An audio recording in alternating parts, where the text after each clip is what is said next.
જામનગરની ધન્યધરા અને ત્યાં નવરાત્રિ પર્વ દરમિયાન ગુજરાત આયુર્વેદ યુનિવર્સિટી અને ITRA ખાતે વિદેશી વિદ્યાર્થીઓએ પરંપરાગત ગુજરાતી વેશભૂષામાં ગરબે રમ્યા હતા. માતાજીની આરાધના કરી અને માતાજીની આરાધના બાદ અદ્ભુત સાંસ્કૃતિક એકતાના દ્રશ્યો પણ જોવા મળ્યા. લગભગ 67 દેશોના વિદ્યાર્થીઓ જે આયુર્વેદના અભ્યાસ માટે જામનગર આવ્યા છે તેઓ ભારતીય સંસ્કૃતિના રંગે રંગાઈને ઉત્સાહપૂર્વક નવરાત્રિની ઉજવણીમાં જોડાયા.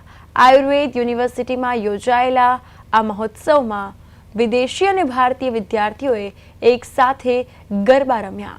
ગુજરાતના લોકજીવન અને સંસ્કૃતિનો અનોખો સમન્વય રજૂ કર્યો છે. જામનગરની સાંસ્કૃતિક ભવ્યતાને વિશ્વ સમક્ષ ઉજાગર કરે છે.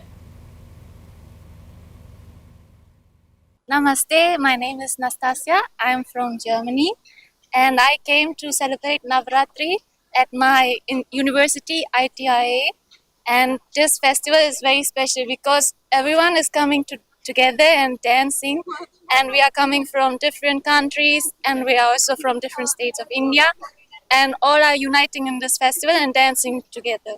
અને આજે તમામ બધા ગુજરાતના બધા આપણા નાગરિકોને નવરાત્રિની ખૂબ ખૂબ શુભેચ્છાએ પાઠવું છું. અને મારા સાથે છે અમારા ઇટ્રાના